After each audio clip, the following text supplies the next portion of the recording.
welcome to today's edition of Human Conversations. I am James Soul, the Creative Director of the International Institute of Humanology. Today, I am here with 4 wonderful panelists. But before I start, let me just say that we, the International Institute of Humanology, try to organize these roundtable discussions for you, so that you can enjoy different opinions from different experts, and we try to bring you different topics every week, every 2 weeks, so that you can see things in different perspectives, and we try to challenge different opinions and just try to inform different people. We like to have a conversation with you. So here we are in Human Conversations. Today's topic is multiculturalism, an intangible asset. And today, here with me, like I said before, I have 4 wonderful panelists, and I'm going to introduce them to you just now. The first panelist that we have here today with us is Sanaz Javadi. Sanaz is an international lawyer with 16 years of practical experience in international trade, intellectual property, training and project management within international environments in Europe, Middle East, Central and Southeast Asia, and she currently is in Italy. Thank you, Sanaz, for being here with us today. It is such a pleasure. Thank you so much, James, for having me. All the best for your today meeting. Thank you. Then may I continue with our introductions with Biland Sadek. Biland is a well-rounded commercial professional with international experience across Europe, Middle East, North Africa, and Asia. Also is working with Philip Morris International, currently in Switzerland. Thank you so much, Biland, for being here with us today. Thank you, thank you, thank you. Thank you for having me. I look forward for an exciting topic. Thank you. Wonderful, thank you. And then, least but not least, we have Dr. Kunal Saxena. He is a digital marketing expert. He's a data specialist and a strategic marketing leader with 14 years of rich experience in technology, IMFL, and the educational domain. He is currently involved with the project related to the GPS, for example, maps, and is also contributing in the field of education, and is connecting with us today all the way from India. Thank you so much for being here with us today, Dr. Kunal. Thank you very much, James. It's a pleasure to be connected from people of the other hemisphere. Thank you very much. Great, thank you. And then finally, we have Jessica J. Lockhart. She is the CEO of the International Institute of Humanology, with seats in Switzerland and Panama. She's also an author, an international speaker, a TV and radio presenter, and much more. And she's connecting with us today all the way from Panama. Thank you, Jessica, for being here with us today. Oh, you will have your microphone muted. We cannot hear you. Ooh, thank you. Thank you so much. And we can't see you now. Thank you so much. You know, I had to really attract attention to myself today, I think. Thank you for that introduction. I'm really looking forward to this very multicultural panel. Thank you. Wonderful. Thank you so much. Thank you, everyone, for being here with us today and participating. Before we start the rounds of questions, may I just remind our public that we always try to have about 15 minutes right at the end of each edition of Human Conversations, where we try to answer your questions. So if you have any questions, any comments, any doubts, anything at all that you would like to share with us and for us to answer, please write in our comment section right here below on our Facebook, and we will try to get to every single question in the time that we have allocated for this. Okay, now that we've gotten past the introductions, let us start our edition of Human Conversations.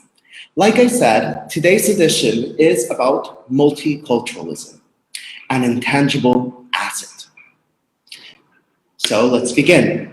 The first question that we have is, The world grew smaller with the arrival of the internet and led to people seeing how others live and to learning more about how things are done in different places. How would you say this impacted companies around the planet? And do you think these companies have handled it right? Please, Biland, if you could be so kind. Sure. Before I talk about the internet, I would like to remind the audience about the first years of broadcast media. There are many studies done on how satellite TV channels empowered communities around the world, both politically and sociologically. It's the result of being exposed to how more advanced societies are living and behaving.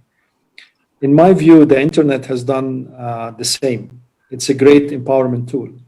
By punching few buttons, you have access to a wealth of information in a split of a second. This empowerment has shaped the behaviors of consumers, and consequently, companies that are ahead of the curve jumped on this opportunity to connect with their stakeholders and gather data about them. So corporates now know everything about us and are using deep analytics or artificial intelligence even to predict our decisions and our upcoming behaviors. And lately, governments are aware of the possible downside, and they are trying to put basically regulatory frameworks to ensure data privacy protection measures are in place. That's my thinking basically on this topic. Okay, thank you so much, Biland. Thank you for that answer. Sanaz, if you could be so kind as well.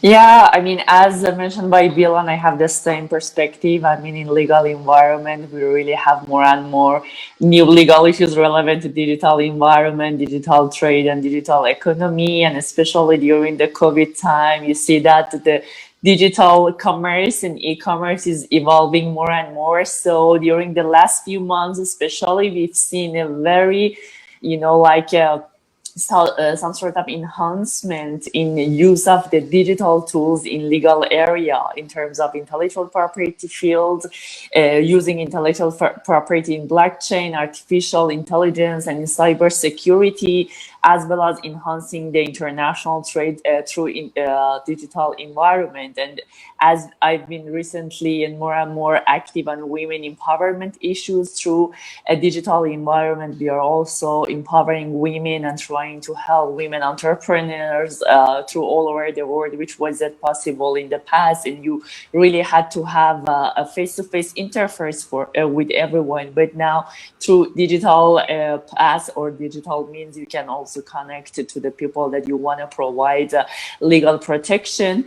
And if I want to also highlight the intellectual property aspects again, as mentioned by Biland, in terms of helping and promoting the local businesses and SMEs and small businesses in each and every country, we are also using the the branding tools branding tools in digital environments, so that we can also help the consumers all over the world to have the access to quality products with reasonable prices. So this is a very wide topic. I can continue for minutes and minutes, but as a whole, a digital environment has also had serious impact in the way you can provide legal protection.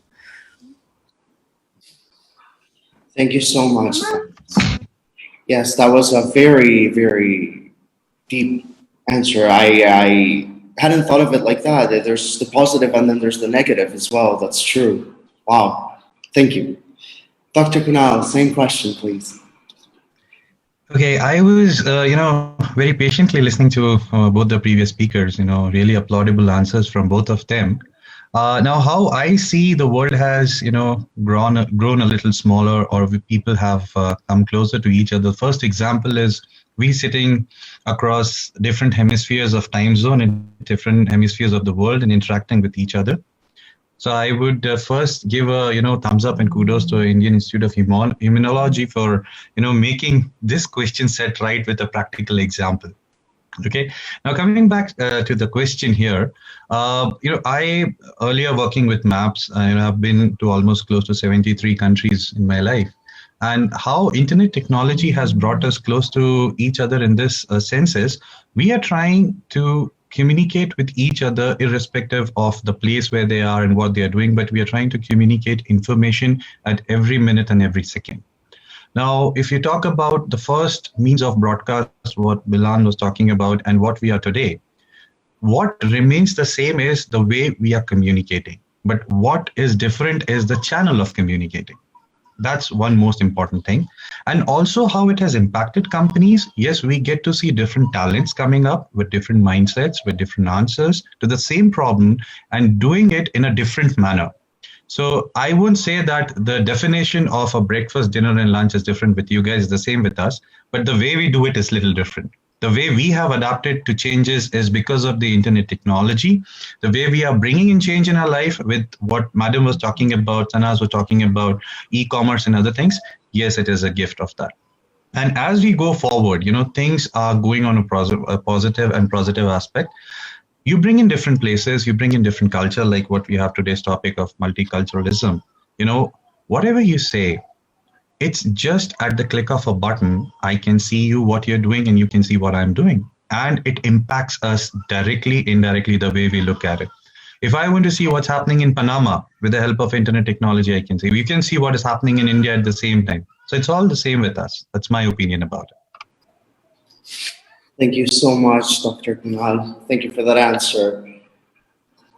I'm getting a lot of very interesting replies today. They're making me think a lot. Wow. Jessica, same question, please. Thank you so much, James, for that question. I am very lucky because I get to go last, and like that I can hear all the answers before. I was taking notes, you might have seen me, very busily taking notes. I would like to mention a few of the things you said, but I would like to add the human perspective, which is at the end of the day what I always do. Data protection, new legal issues, COVID, this has brought a lot of changes to this connected world of ours. Yes, it's true.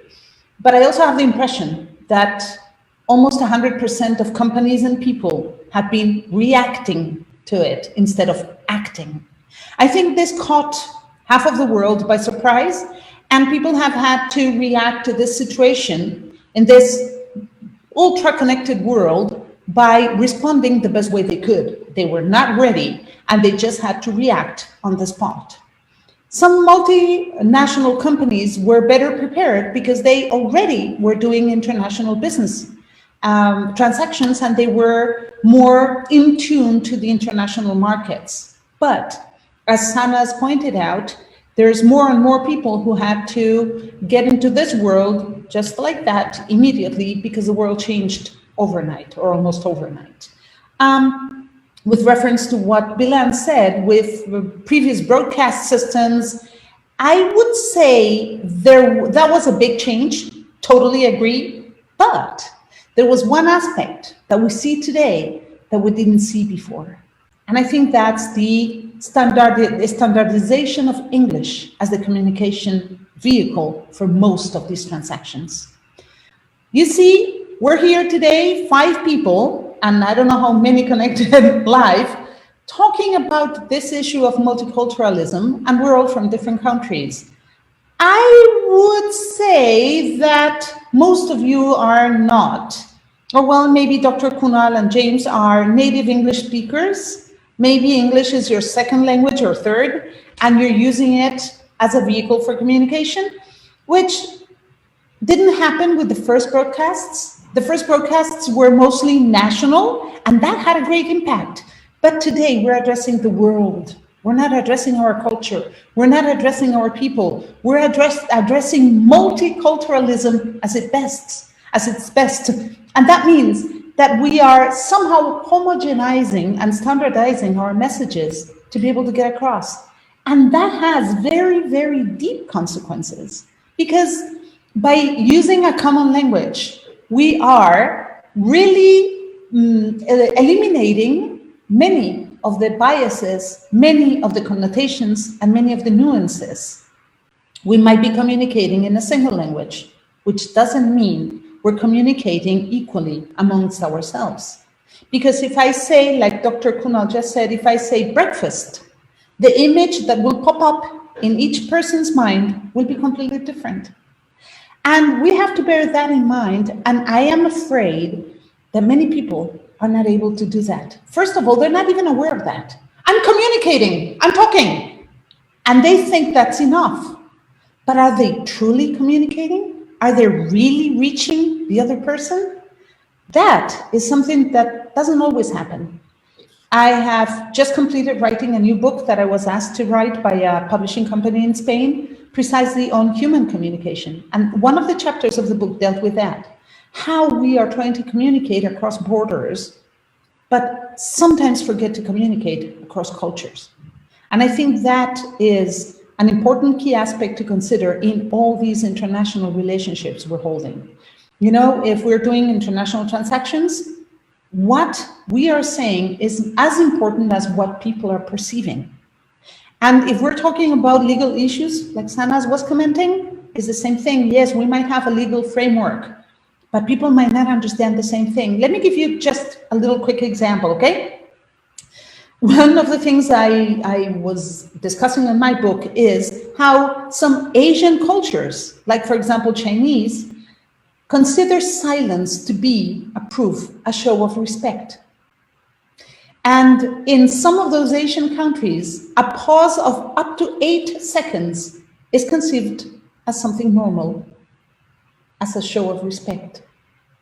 But if you're dealing with North Americans, be it Canadians or Americans, that length of time, 8 seconds, sounds really rude to the North Americans. They can handle a maximum of 3 seconds.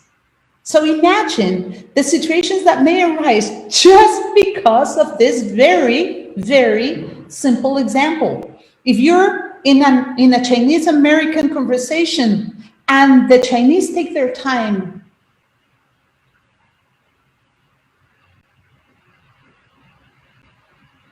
to show their respect, the Americans would immediately start like, oh, I'm sorry, maybe I didn't understand, or maybe I didn't make myself understood.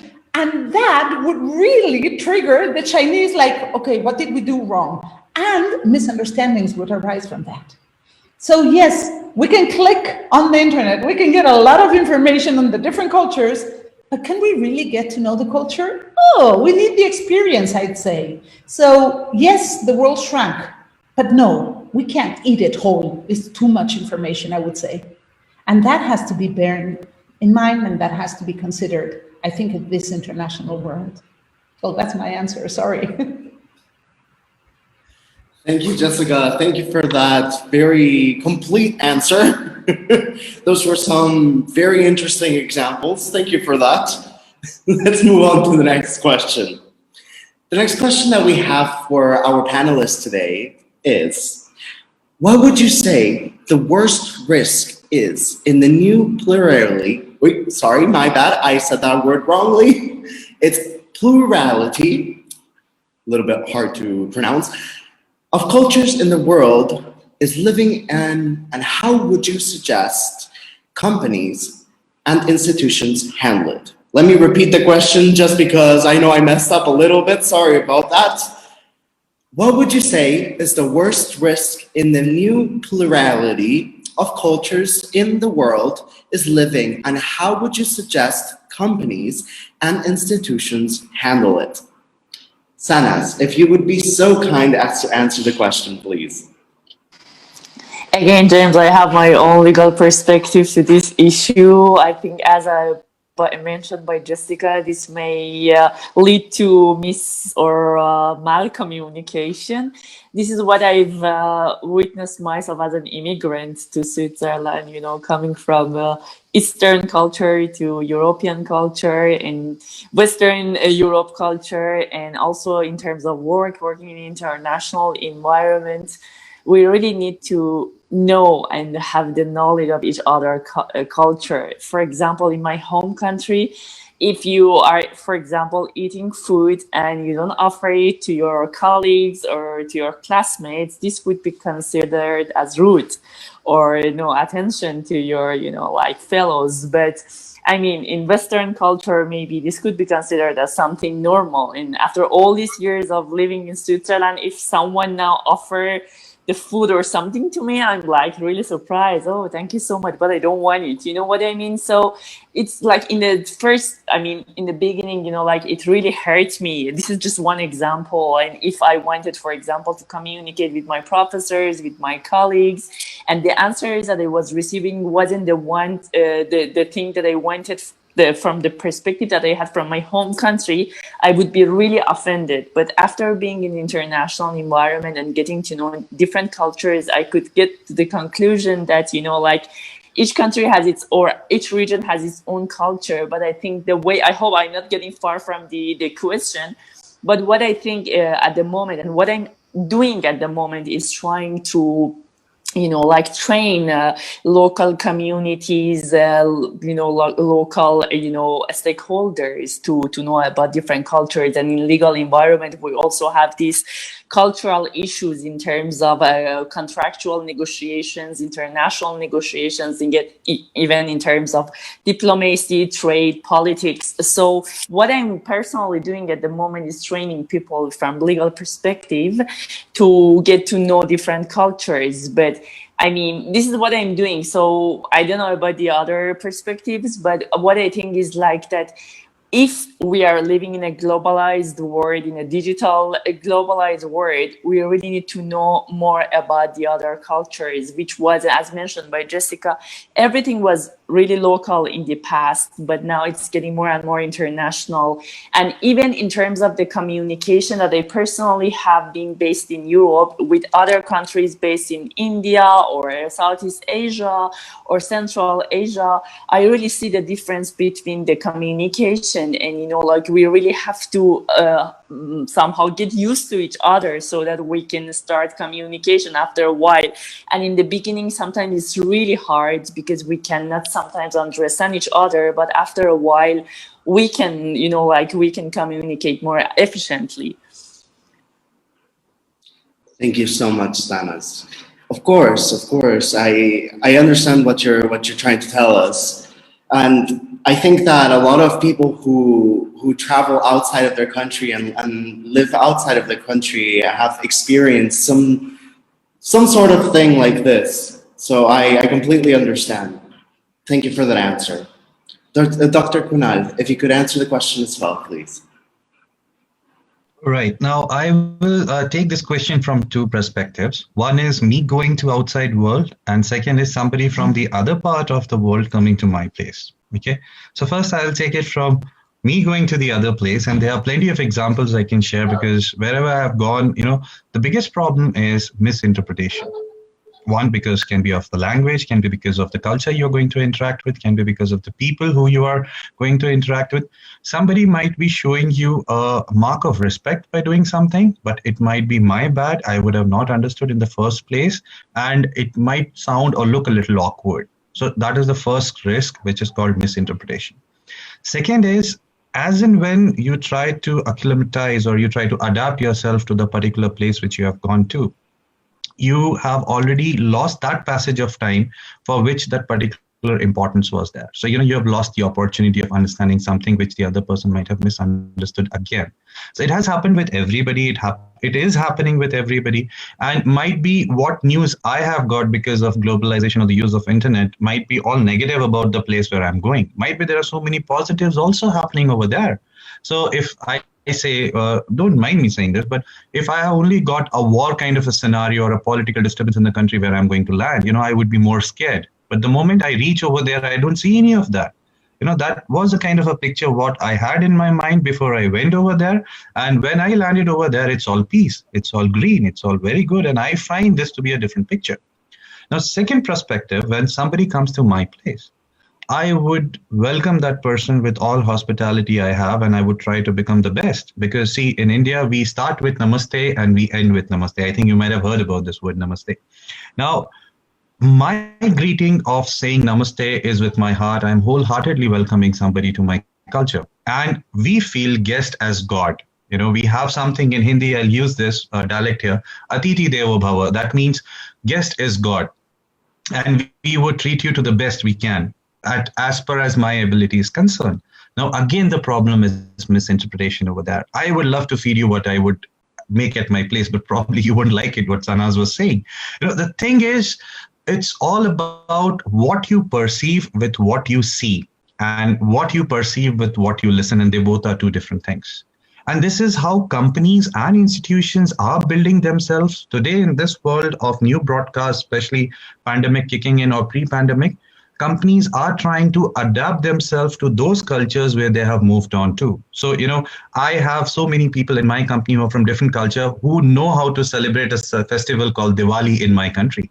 I know how to do Thanksgiving in my country because I have never heard it of before the globalization came into picture. So I know Thanksgiving starts from December, it goes till January, which is a new news to me. And this is how I say, don't misinterpret, rather understand and then interpret.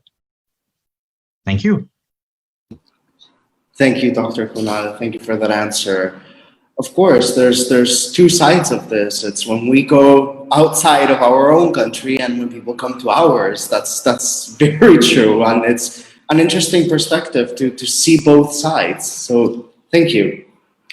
Jessica, please, same question. Okay, so here I go. I was listening to Sanaz and Dr. Kunal, and a lot of ideas popped into my mind, as usual. The first one is that in order for us to avoid those misunderstandings and those differences from culture to culture, we should perhaps try and create a common language in each of the environments. So one of the things I suggest when I work with multinational companies is that they have to create a certain mini dictionary for their own company, for their people. They have to clarify what they mean by the most important concepts they're going to be handling at work.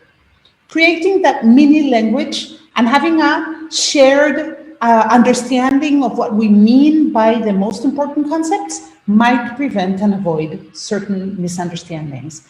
And it's an easy enough tool to create. If you're working in a big multinational company, you might need to do that for each of the countries you're working in to avoid misunderstandings, just to make it a smoother transition.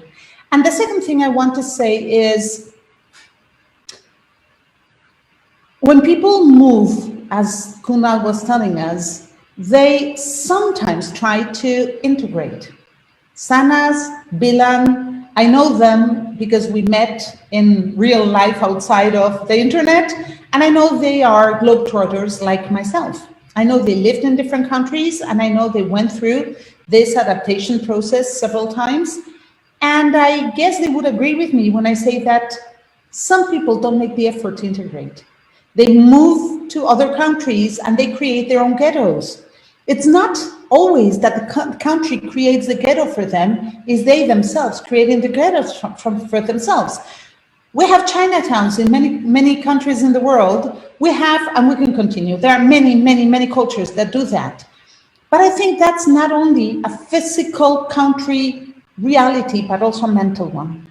I think many human beings carry their home with them wherever they go, instead of creating a new home wherever they go. And they close the door into their homes and they continue living, believing, and acting the same way they would at home, and somehow closing the door to any external influence coming from the outside. I myself have already lived in 8 different countries. I can't even count the cities I lived in. I have been subject to different cultures ever since I was born, because the first move I undertook was when I was 4 years old. My parents moved from the US to Spain, and that was a big change. And I have always been a foreigner everywhere I lived in my life, because in Spain, even though I went there when I was 4, I was a foreigner because my name Jessica Lockhart doesn't sound very Spanish to begin with. And we used to speak English at home, which was, wow, quite shocking where I grew up.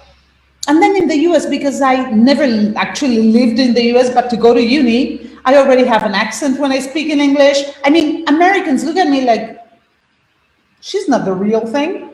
So I'm a foreigner in my own country too, which taught me that wherever I go, I will always be a foreigner. But I can try and integrate in the culture I'm living in and learn from it to be less of a foreigner. Well, when we have these mental ghettos, those barriers and obstacles that we create ourselves to keep the other culture outside and preserve our own culture limits us in many ways and doesn't allow us to fully experience that reality. Let me give you an example. I used to live in Russia, in Moscow, and I recall going to the big malls with friends. And while the men were working in their companies, the females went out shopping, that kind of thing. And I remember going with friends to the malls where you had the food court and telling everybody, hey, come on, let's have lunch. And I would always pick something local, maybe some Georgian food, maybe some Russian food.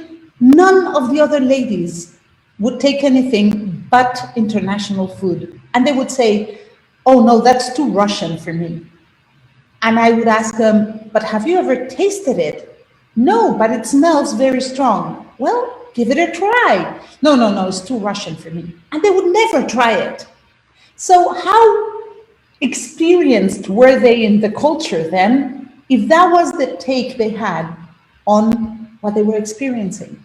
So I would say that the worst risk in being exposed to the outside world is not really letting it in, keeping it outside. And I would also say that companies have to bear in mind that that type of attitude is very prevalent in their employees.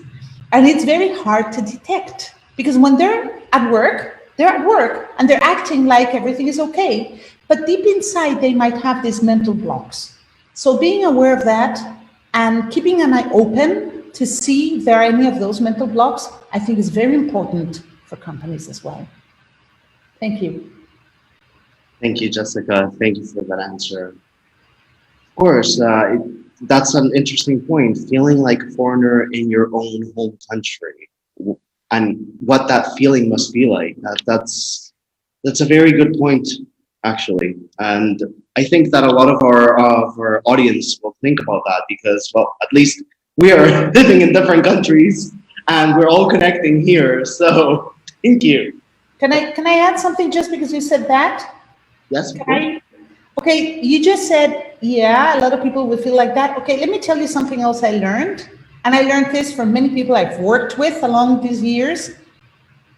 Once you're an expat, an immigrant, once you live outside of your country for an X number of years, going back to your home country will always turn you into a foreigner.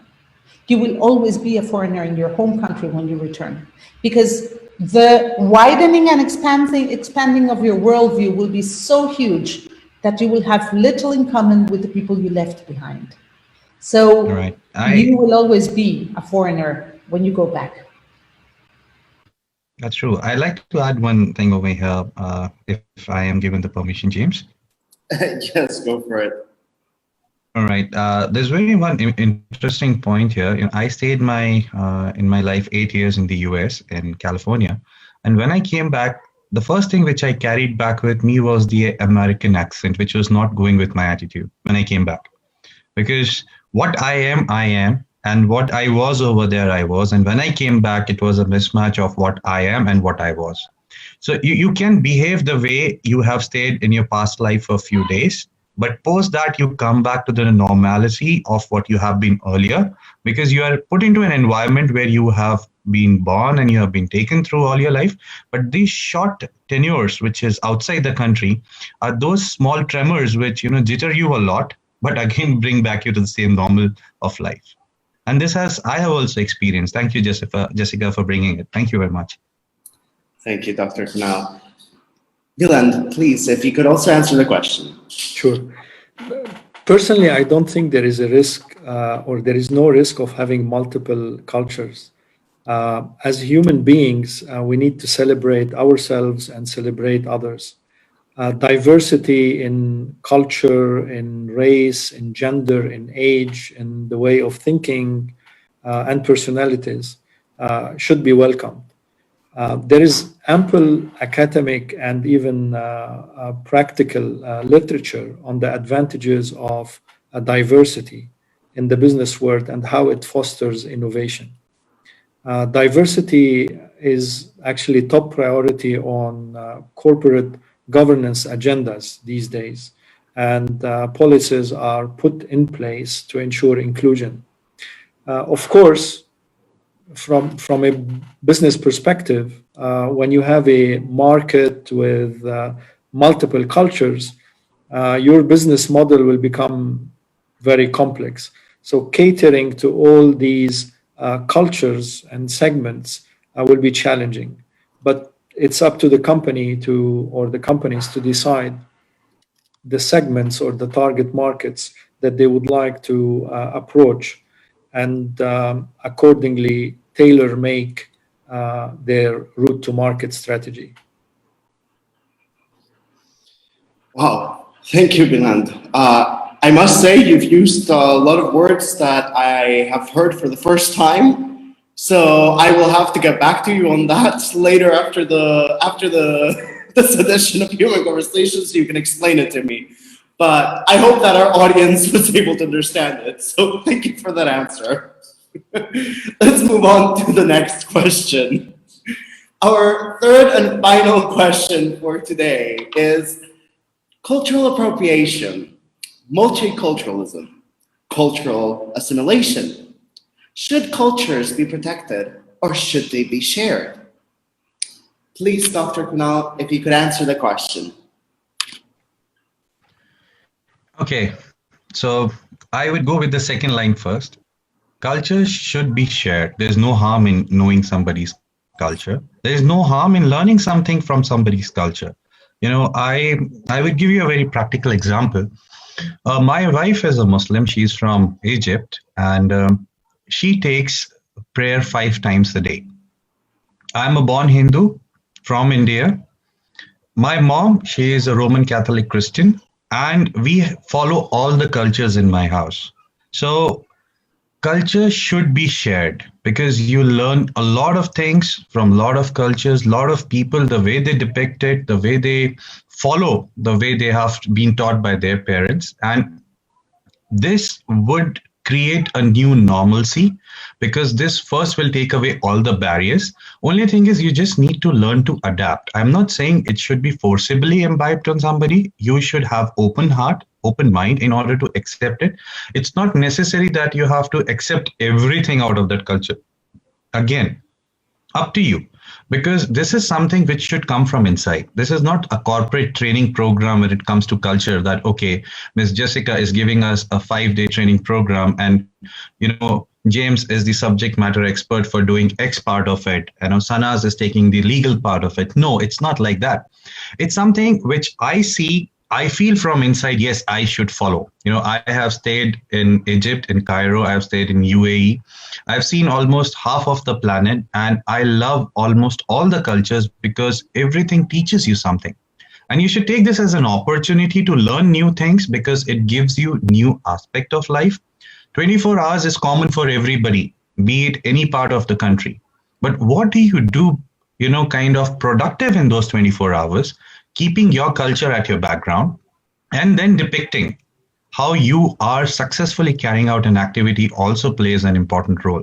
As Jessica was talking about, you're in office, you're performing 100% fine because you are in a professional world. But inside there is something which is not keeping you comfortable.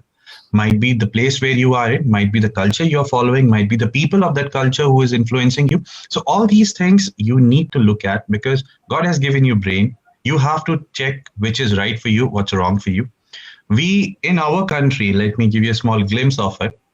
We have variety of cultures. I'm not talking about directions. I'm not talking about, the food we eat. From the clothes we wear till the food we eat, till the way we pray to God, everything is different. We have 28 states and 8 union territories in this country. Starting from one corner to the other, you will feel like you have come into a different time zone and hemisphere, the way people behave, but we all carry the same tag name as Indians. So it's nothing, no harm, nothing wrong, but I feel strongly it should be shared because it gives you a new perspective of a new life. That's my opinion. Thank you, Dr. Kunal. Thank you for that answer. And that's true. Oftentimes when a country is so big, like India, or for example, the States, or we mentioned Russia before, there's the different time zones. And sometimes it feels as though you're in a completely different country when you're in the same one. So thank you. Thank you for that food for thought. Sanaz, same question, please. I totally agree. I totally agree with Dr. Sonal, and I think but all depends on how you live. I mean, and how you are trained and educated. If you're not traveling enough, and you're sticking to your own small village somewhere around the world, I mean, you wouldn't like to interact with other cultures, and you wouldn't like to, to somehow share cultures. And we've witnessed this all over the world, and all these anti-immigration policies happening day by day, unfortunately.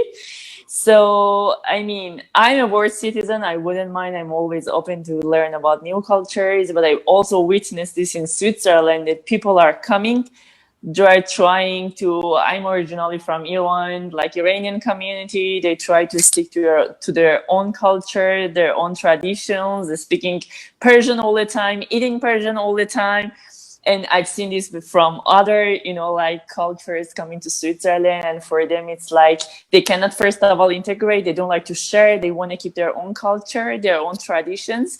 And from another perspective, the society, the community that we are living in, also, they're not willing to absorb our own culture. Sometimes they don't they're just so biased, and they don't like to share anything or learn anything from a new culture, and they just want to stick to their own local culture. For me, I totally agree with sharing the cultures, but all depends on making the awareness, training, educating people. And if you are not traveling enough, if you are not interacting enough, we discussed about the digital environment. If you are not interacting enough with the outside world, you cannot be open to sharing the cultures. And the more you travel, the more you gain knowledge, you are more open to gain multiculturalism. Thank you, Sanaz. Thank you for that answer. Yes, we sometimes focus so much on our own culture that we don't want to expose ourselves to others, and vice versa, the same thing. At least personally, I experienced that being younger, when I was young, because I'm also an expat. I've, just like Jessica, I've lived in quite a few countries, and when I went back to Spain, I experienced exactly that. There was Spanish culture all around me. Everyone was very much into that. But because I had just come from the outside, I had the different perspective, and I didn't know whether I should just focus on Spanish culture there and try and embrace it as much as I could, or try and somehow combine both things. So that's a very good point. Thank you for that. Biland, same question, please. I think cultures should be both protected and shared. And let me explain what I mean. It's true that the internet is an empowerment tool to the extent of creating political uprising. I mean, think of the Arab Spring 10 years ago. So that's one of the positive implications, and I'm not worried about such implications. My worry is the byproduct of this ecosystem might be squeezing all the different cultures in the world into one mold. At the end of the day, internet abolished the concept of geography and distances. As a result, many of the millions who are currently connected to the web as we speak at this very minute are exposed to the same content, making them feel as if they are in a universal culture. As a result, we need to protect our own culture, which is our identity at the end of the day. But at the same time, also we need to share it and celebrated with others while celebrating their cultures. Thank you. Thank you, Biland. Thank you for that answer. Yes, right now the world seems so much smaller in a way because with the internet, everyone and everything is connected. But it's true, we have so many cultures, and our culture is part of what makes us us. So you're very right about that. Thank you for that answer. And we actually have a comment. We normally leave this for the last section of the discussion, but I actually think it's quite fitting to what we're talking about right now. So with your permission, Jessica, I will let you speak just in a little bit. I would just like to share the comment that we have from one of our audience members. So Tereska wrote, companies promote that kind of behavior because they provide all the facilities for their people to not miss their home country. Exactly. So if anybody would like to add to that comment, please. Can I? Go for it. Okay. Okay, so Jessica first. thank you so much. I would say maybe this comment refers to what we were discussing before, the people closing themselves into their own culture, because she says that companies promote that kind of behavior because they provide the facilities. Well, yes, as I said, this can be not only personal, but also corporational. Companies tend to do that too. And I see it with specific companies trying to preserve their national atmosphere at work. And that is like an escalation of what we're discussing here. Are you going to be integrated, or are you going to be an island in the country you're working in? Are you going to be isolated, or are you going to be nurturing yourself from the world around you? Biland was talking about diversity. And if we are closing ourselves to anything that is diverse or different, we're missing out on everything. Because everyone has a different story that we can learn from. And that's also part of my answer to the last question you posed, James. We're talking about protecting or sharing our cultures. And again, I will tell you an anecdote, if I may. The first time I moved abroad with my husband, as a going into a position in a different country where I would interact with the other ladies and the other gentlemen who were in expat positions, I recall that everyone was really proud to share their culture, for example, in school events. We would have this international day, and everybody would bring their food, their clothes, their customs, their traditions to the gatherings, hoping to share them with everybody else. Sorry. And then I remember the Indian ladies bringing their saris. And I remember the Mexican ladies bringing their tacos and their spicy sauces. I remember the Lebanese ladies with their sweet products and their wonderful henna things. And I remember being wowed by the cultures in those events and wanting to learn everything, wanting to taste everything, wanting to share everything. I remember trying saris on. I remember trying kimonos on because my friends invited me to do that. But then I hear people being chastised just for doing that. Why would you wear a kimono if you're not Japanese? Well, in my humble opinion, I'm paying homage to that culture. I find it so elegant. Why would I wear a sari? Because it's comfortable, beautiful, it's really out of this world. I am not considering myself Indian because I'm wearing the clothes that Indians designed so long ago. It's my tribute to their fashion and design styles. It's just the opposite in my humble opinion. I remember them feeling proud that I would try that on and that I would speak highly of it and enjoy it and like it. I think the people who really defend cultural appropriation with very, very much power are usually the same kind of people who have those mental ghettos I was talking about.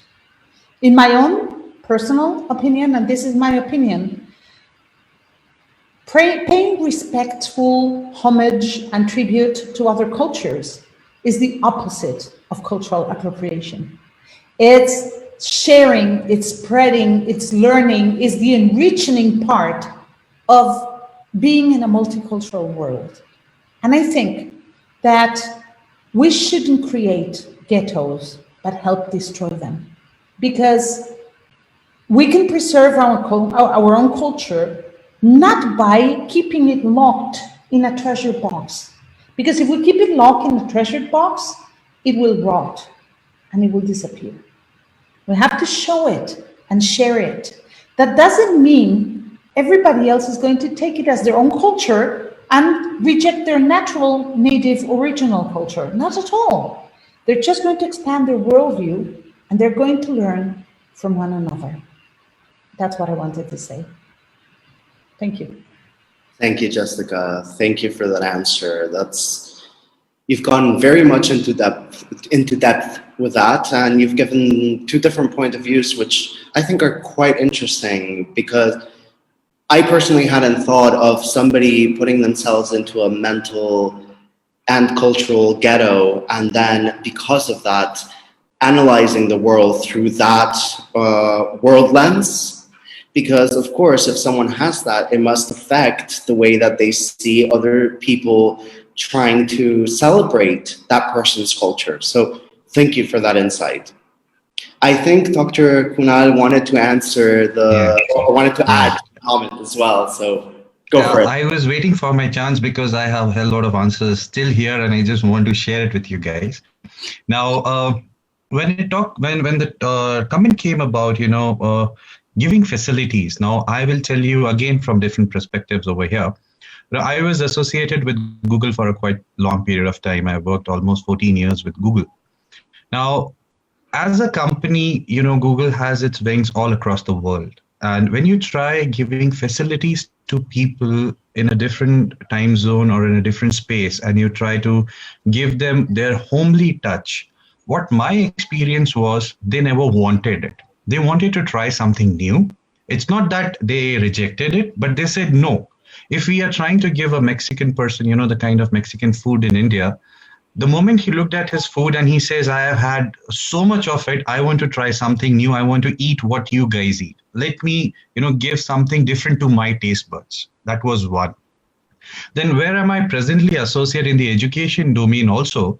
We have such a big country in terms of students coming from different places to another place in order to study.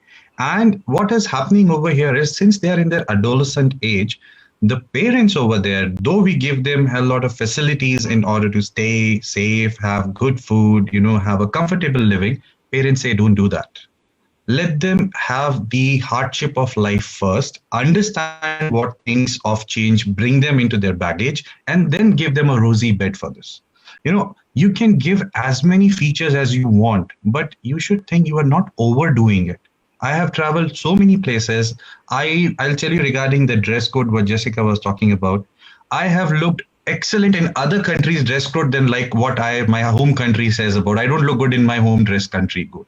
But I look good in a, Middle East zubba, or I look very good in a Mexican dress. I don't know why, but I have found myself much more attractive in those outfits rather than my own outfit back home country. But, when it talks about facilities again, do whatsoever, people would love to try something new, because keeping the concept of staying for short duration of time in a place, vis-a-vis some people are really shifting, that's a different scenario altogether. But for a short duration of time, I think all of us on the screen here would agree that trying something new is no harmful. Try something new is exciting. Trying something new is bringing a different perspective of a new place in front of eyes, and which we can physically feel and explain it to somebody else. When you talk about a sari, that's the traditional wear of India. But nowadays, trends have so westernized that we have not forgotten sari, but we don't force our females to wear sari. That's again a different aspect to it. So it's not necessary. My wife, being a Muslim, I have never forced her to wear a burqa or a hijab and move outside with me. I say, feel free the way you want to. Though I'm giving her the facility, but she doesn't want to take it. And you can't force somebody for that. So that's my take. Thank you. Thank you, Dr. Kunal. Thank you for that addition to the comment that was posed to us. That was extremely interesting. And actually, that concludes the section of questions for our panelists. Well, official questions. Now, the most interesting part, the questions of our public. And in fact, we have a few. So let's start by reading them. Let me find them 1 second, please. Okay, here we go. So let me just remind our panelists that this section is free for all of you guys. And so if you want to answer the question, just go ahead. Nobody needs to ask me for permission or anything like that. We want this to be more of a conversation. We want to interact with our public. So if you want to answer the question, just go ahead. Okay, so the first question that we have from our audience is, do you think the world is actually learning one from the other? Do you think the world is actually learning one from the other?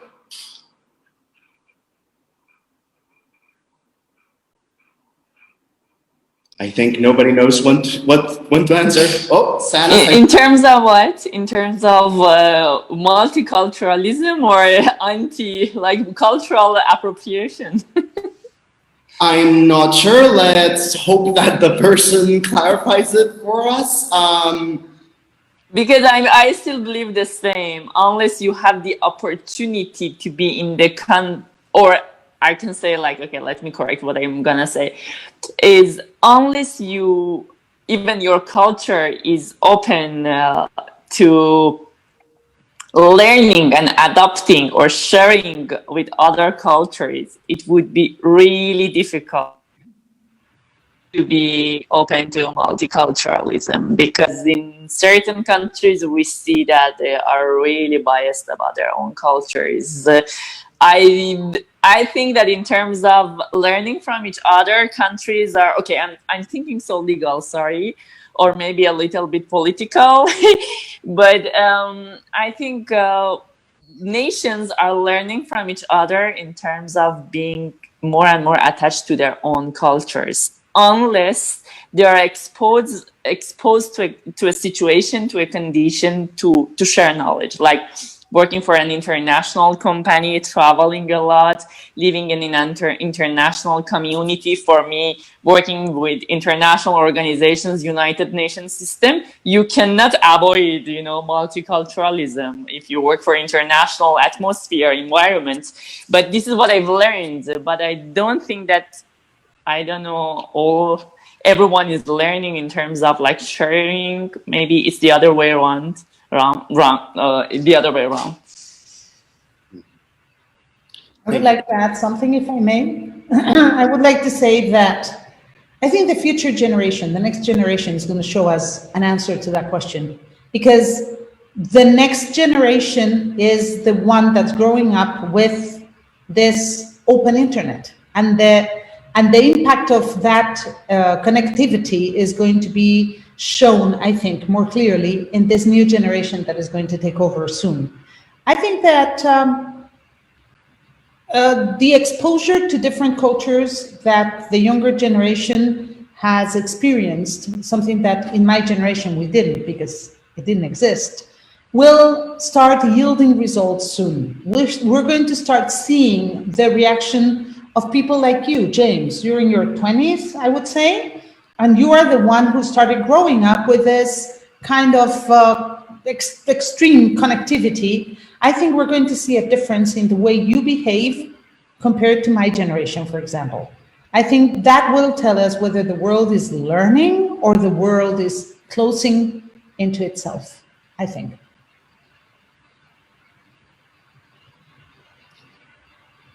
If nobody else wants to add to this question, I will just move on to the next one. I'm still waiting for the person to clarify what they meant. I will. Oh, go for it. Of course. Yeah. My bad. Okay. All right. So, if you talk about one nation or one country learning from each other, uh, yes, they have been in some good sense and in some otherwise sense. I mean, I would not say negative or I would not say reverse, but yes, there have been repercussions. There have been so many ifs and buts, so many things related to each other. But if still not nobody has done it, then let's be the change. Because if we have got the opportunity from our company in order to go to a different place, learn something new, we can bring it back. I'm not saying to change ourselves, but we can bring that culture with us to some extent, educate these people about that. So tomorrow, if somebody goes there again, it should not be a new experience. Of course, while having a physical interaction, of course, would be new, but mentally you're prepared about it. So be the change of learning from each other, because right now, in this generation also, we have got access to things, we have got access to technology, and thank God that we are educated and understanding enough to adapt to this change and then take it forward to our next generations. So yes, learning has been done to some extent, positive, negative, left to people to understand. But if not started yet, then be the change in order to do it, is what I would propose. Thank you. And platforms like this should be utilized for that. Right, Jessica? Yeah, I think so too. Thank you for that thread that you threw at me. Let me just add, if I can, now that I have the floor, a little comment that I wanted to make too. Well, you know, I'm a humanologist. I study and explain human beings. And one of the things that we explain in humanology is that people have their own beliefs. The belief system that each person has is based on their life experiences and everything they learn in their lives. Of course, you cannot learn something you never saw, experienced, or were exposed to. So I can learn about Icelandic food because I was never in Iceland and I was never with an Icelandic person. So, sorry, I can never develop beliefs based on what I haven't learned. Having said that, we also know in humanology that people who feel threatened in their belief systems will defend them more strongly than those who don't feel threatened. If you feel threatened in your beliefs, you're going to react to protect them. Why? Because when a person questions their beliefs, the questioning itself results in uncertainty. If you're certain of your beliefs, you stand strong and proud. But if you doubt, if you say like, well, I don't know, maybe this is not like that, that creates uncertainty and insecurity. And nobody wants to feel uncertain or insecure. So when someone comes and threatens our belief system, we usually respond by strengthening it even further because we feel threatened, we feel insecure. It's a natural human reaction. Having understood that, we can therefore get to expect certain aggressive, strong, hard reactions from those who feel threatened. If you don't feel threatened in your belief, in your own culture, in your own understanding of the world, you don't need to defend it with your teeth and your claws, not at all. So whenever we find those very strong reactions, I would like to say that they're usually associated to insecurities and uncertainties because people feel their belief systems being threatened. Now I shut up. Thank you for all of these answers. If nobody else would like to add to this part, let's move on to the next question because we actually have a few of our audience. However, if with all permission, I would like to say something as well. Seeing as Jessica mentioned me earlier about a different generation, I would actually like to answer that by saying, I do think that we are learning. I do think that we are growing because when you look at how the world is developing, when you look at how certain topics that 30 years ago were considered completely taboo are now being normalized and they're on the mainstream media, they're out in the light and there's nobody doubts it, nobody questions it. that shows that we are advancing, and that includes culture as well. I think that we are now in an era where we are not only sharing different cultures, but we are celebrating these cultures. We are welcoming them, we are appreciating them, and we're trying to learn about them in a respectful manner. So like that, we show the person that culture's from that we understand that it may not be our culture, but that doesn't necessarily mean that we shouldn't learn about it. When somebody is unaware of something, when they lack the knowledge, like Jessica mentioned, you can't fathom it, you can't imagine it. But that is one thing. Another thing is choosing to have that lack of knowledge. So you mentioned Iceland. For example, in school, we're taught geography. We're taught that Iceland exists. Now, it is in our own duty, if we want to learn about this place, to spend time trying to learn about it in a respectful manner. Not just trying the food or wearing one piece of clothing and saying, okay, I know everything about this culture and this country. That's when the problem arises. But when you do it in a respectful manner where you're trying to show that you care about this and that you may not know everything, but you're trying at least, and you're asking, and that's when we grow together and when a community is created. Because right now, we are a global community, something that has never existed before. So by default, the answer is we are learning, we are growing. So I just wanted to include that. Anyways, next question, sorry. The next question we have from our audience is, my boss is European and I am from, Panama. I find Europeans very rude, not very respectful. Can you give me some ideas on how to make him understand how rude he is?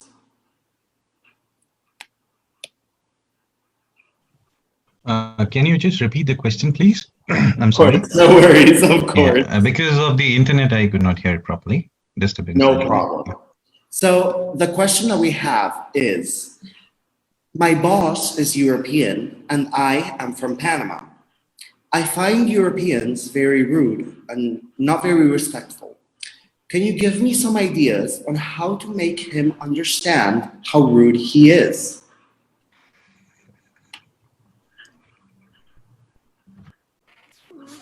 Maybe I will give my 2 cents on this one.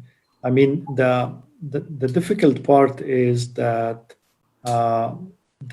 we always project the way people are interacting with us.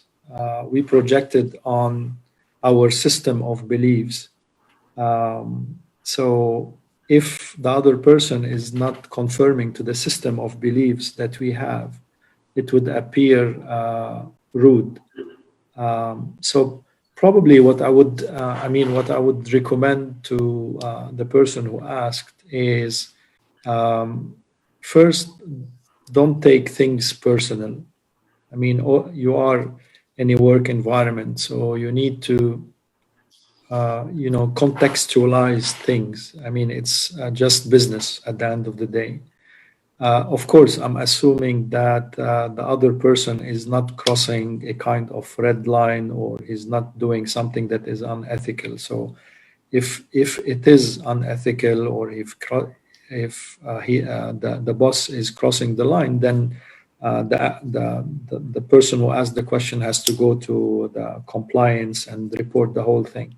But if it is just a way of dealing or communicating, I would recommend, first, don't take it personal.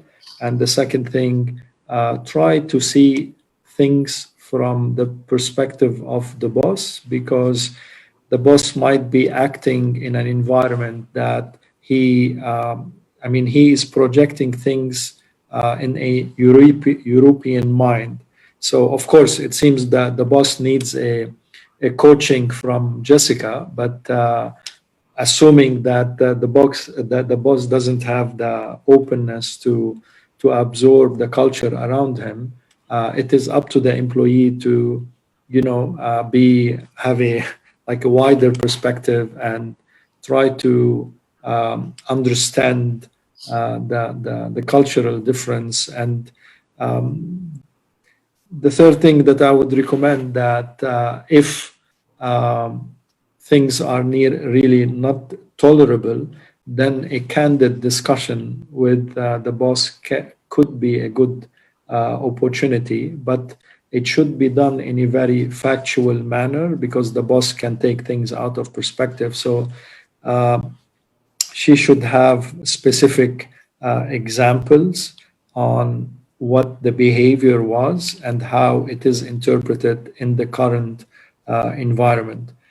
Because sometimes what I realize that people, maybe they are not aware. So if the boss is not aware and she raises his awareness to that and the problem is solved, perfect. But if she is raising the awareness of the boss and the boss is not changing his behavior, then she can escalate and go to HR and raise the topic. So this is how I would look at this issue. Can I create a little controversy, please? Biland, I have a question for you. Why is the boss a he and the person a she? No, I mean, in all my interactions, I do some writings and I do some videos. I always, try to break the stigma, because most of the time the examples are he and he. So I try to bring a bit of gender diversity. I love it. Thank you. See, but that's the kind of thing that we try to point out whenever we're working with human beings. Well, this is just, sorry, I used you, Biland. It was just a little example that was right spot on, and I wanted to use it because it was very easy. I think the question posed by this person clearly shows what we're discussing here today, multiculturality or multiculturalism. I have had that situation myself in many different countries when I work with people, because I happen to be very European in that style. I'm very straightforward, very direct, and that sometimes bothers people, especially, once again, because I am a woman, and they don't expect women to talk so starkly, maybe. But I would agree with what Biland just said. Totally, don't take it personally. But we say that, but how do we do that? Well, a very simple example or exercise that you can use to do that is remove the me from every sentence you analyze regarding your boss. The boss is yelling at me. The boss is yelling, full stop. The boss talked to me in a rude way. The boss talked rudely. That is a very simple exercise to stop making it personal. If you do that, you might realize that the boss yells. The boss is rude in general, and it has nothing to do with you. And if that is the case, if the boss yells and the boss is rude to everybody, well, then maybe you could have that conversation that Biland was so clearly speaking about, because then it's not biased, it's not about you. So this little trick might help you a little bit. Well, I hope I answered.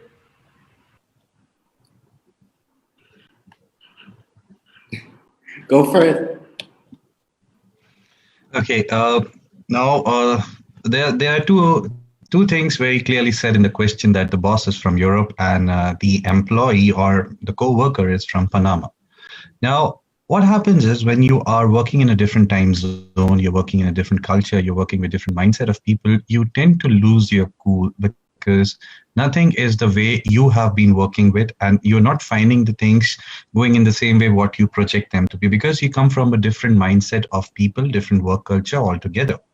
Now, being professional at your professional workspace, losing out temper or, yelling or misbehave or whatever you call it as, and different synonyms to that, is only situation based. I don't think any person would be behaving almost 24/7 with the same person in the same connect. Things might not go the same way every time. There might be disruptions. Weather is not the same. Temperature is not the same all across the day.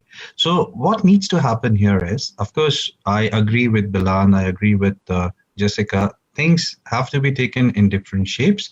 But, as we say, all the fingers in the hand are of not the same size and shape. And that is what we have to look at everybody's perspective to be. And when you're working in a different time zone, different team within the same company, it's not the same pace at which we breathe in every different hemisphere. The pace also changes. And that is why we have a concept of jet lag. So you should think that your boss is going through a jet lag. Let him come out of it. Things will normalize automatically because these kind of temporary jolts do happen with somebody. Now you are in Panama, the person who asked this question, it might happen with you also tomorrow. You might also go through this kind of a similar scenario where, of course, you will not react the same way, behave the same way, but yes, there would be something which would be uncomfortable for the other person who's looking from the other perspective. Probably the boss might have not realized it because he was in flow of something. There was something which was not happening. Ask me, I have worked with almost all the types of people in this world. And I have got a number of ways of dealing with it. But, we have something in us, we are a different mindset kind of a people. So when the job is over, I'll put my hand over my boss's shoulder and say, come on, I don't drink, but I'll say, let's go for a drink and let me put you set right first for tomorrow. Reason being, we should not have this behavior time and again coming in because it does hamper the workspace and mindset of people. And they might not approach with you the same way they're doing today. So it is just temporary phase of life. It'll pass away. Only thing is, situation when it gets cooled down, sit with him, talk to him or her, whomsoever it is, and things will normalize because it's just situation based. It's not every time. I mean, the last thing I want to add on this one is that companies who have a big like expat community and they're sending managers across the globe. I mean, the best practice now is that before sending anyone, there is like a cultural briefing on the market that they are going on. So they raise their awareness on the differences on the way business is done and the different cultural nuances.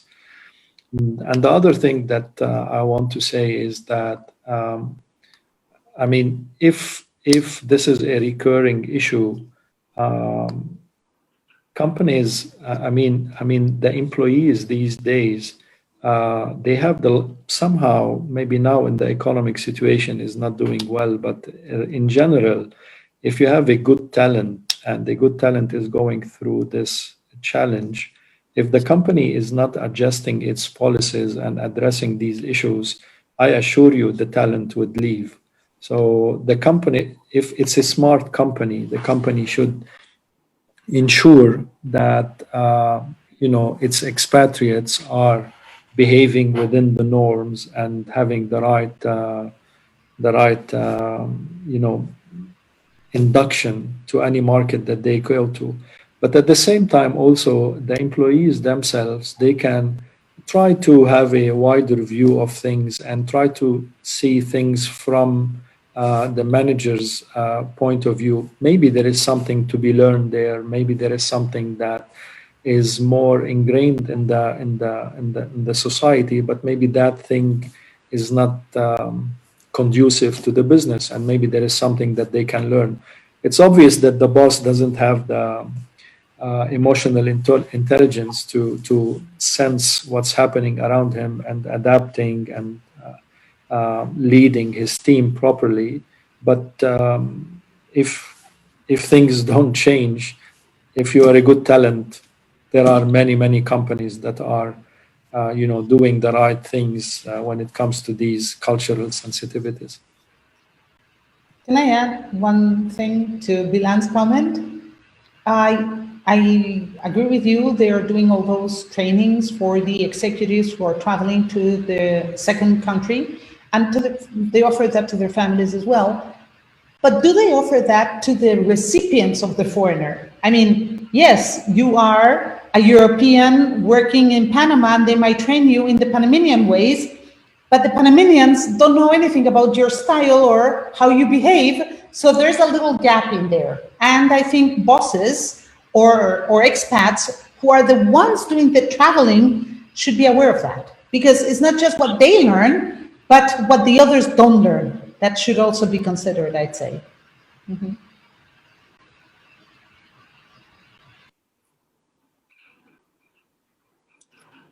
Does anybody else want to say something about this question? Okay, well then, with all of your permission, I will butt in again and I will answer it too. So what I would like to say to this is that, well, first of all of the panelists' points of view are very interesting, and I agree with all of them. You have to take all of those different factors into consideration. But I would like to approach this in a different angle. If you look at the question that was posed to us, it says, my boss is European and I am from Panama. I find Europeans very rude, not very respectful. Can you give me some ideas on how to make him understand how rude he is? So the first thing that I would like to focus on there is the fact that this Panamanian person is telling us that they find Europeans very rude. They're categorizing several different countries all together, and they're categorizing every single person in those countries under one single pretense, which is they are very rude.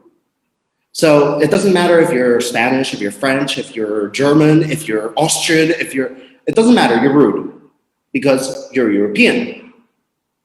So if we take that and if we look at it through that point of view, we could say, okay, so you're telling me that this person's very rude. Are you sure that this person's rude? Or do you have a perception of a certain group of people as rude and you're not giving this person a chance because you already have this rule that if a person's European, they are by default rude. So are you giving them truly a chance? If you are, if you've analyzed this and you think, yes, I do think I am giving them a chance, okay, then I would ask you, what rules do you have that tell you when someone's being rude or when someone's being respectful? Each person has different rules for these things, and the same way as we have different cultures, the same thing. So I, for example, might find yelling rude, but you might find that to be assertive. You might not find that to be rude. So we have two different rules right there. That can cause problems. So I would say, analyze which rules you have in regards to respect and how rudeness is portrayed. And then if those rules are being met, okay, then fair enough. It may be that this person is being rude. Just try and talk to this person. Have a conversation with them. Sit down. Tell them how you're feeling as well. Communication is key, even in a work environment. Because at the end of the day, we are all human. And companies are made by the human component. Without us, there's no company. So have a conversation with this person, but try and do it through a respectful manner. Try and do it by saying how you feel without pointing fingers, because we don't know what this person might think. And like we said, we don't know what this person's rules for respect are. So it might all just be a misunderstanding, and accusing somebody of being or doing something when they might not think they're doing it can lead to even more problems. So as long as things are done in a respectful manner and a clear communication is done where you try and see the person as an equal, as the person that's right in front of you, then you can grow and try and see how you can resolve the situation. So I hope I was able to give you a little bit of an insight there. I hope I haven't offended you as well. So that was just my short answer for this question. We have one more question, I think. Let me try and see if I can find it. Oh, no, sorry, it was just a thumbs up, my bad. So I would like to finally conclude this by, first of all, thanking all of our wonderful panelists for being here with us today. It was such an honor and it was extremely interesting. I personally enjoyed it very much, and I got a lot of different perspectives that I hadn't thought about. I hope that our audience had the same. So thank you for participating. And I would like to conclude this by actually saying that we, as the International Institute of Humanology, we actually have an event tomorrow. We have a digital event that is called Más Humanos, or More Human. Yes, exactly. Jessica's pointing out, we have the logo right behind us. It is an event that will be happening in Spanish, I might say, but if you do speak Spanish or know of someone that speaks Spanish and you think might benefit from attending this event, please do so. This event is 7 hours of completely free digital live content that we're going to be providing you. We're going to have different experts like today, like all of these wonderful panelists. We're going to have activities, we're going to have meditations, we're going to have, we even have a recipe with neurotransmitters and things like that. So if you think that any of this might be something that interests you, please join us. It starts at 10 a.m. tomorrow, Saturday, 10 a.m. East Standard Time from Panama, may I say. And you can connect to it by registering at our website, which is humanos.iih.world. I will spell it, which is humanos.iih.world.